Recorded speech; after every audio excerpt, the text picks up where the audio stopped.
Morning. Welcome to Going to Ground and to the glorious Avebury World Heritage Site. A rather heavy title that doesn't do this very soft landscape justice. I've walked up with Effie here, my dog, from the West Kennet Avenue of the Avebury stone circle, the avenue leading up to the circle, around up to the Barrows and down on a nice circular route that we often take. It's about 7:30, 7:45 on Saturday morning. The larks were up and busy long before we arrived, and I've just seen one actually on the ground. I don't often see them on the field itself, and just a few feet away. Slightly larger than I thought, than I'd expected, but I think we usually see them at such a distance high up that I imagine them as little finch-like birds, but they're plumper and big and bigger than that. And as I walked past, of course, he drove upwards, pulsing upwards, and you can hear them trilling away in the background. Ascension Tide, 9 days wonder, friends. 9 days of up and down.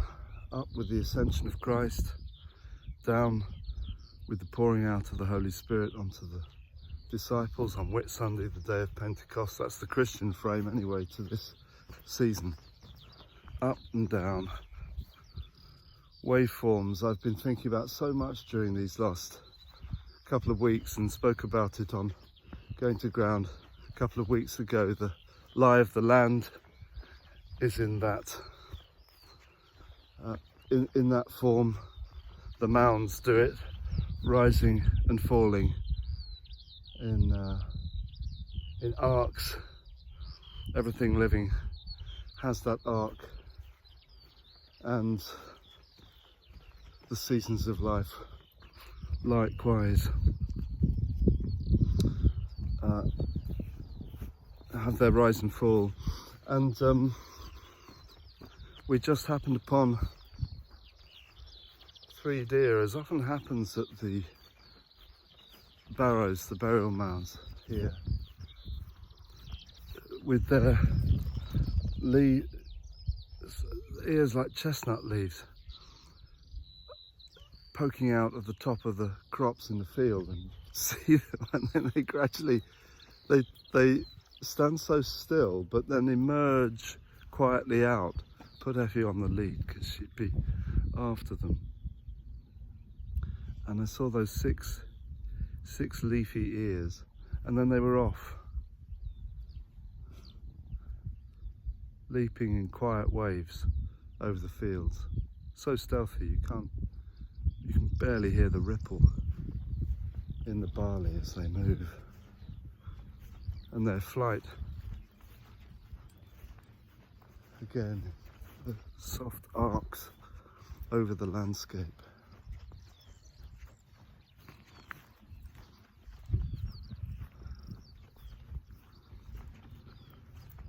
May is a gift to us, there's no question about it.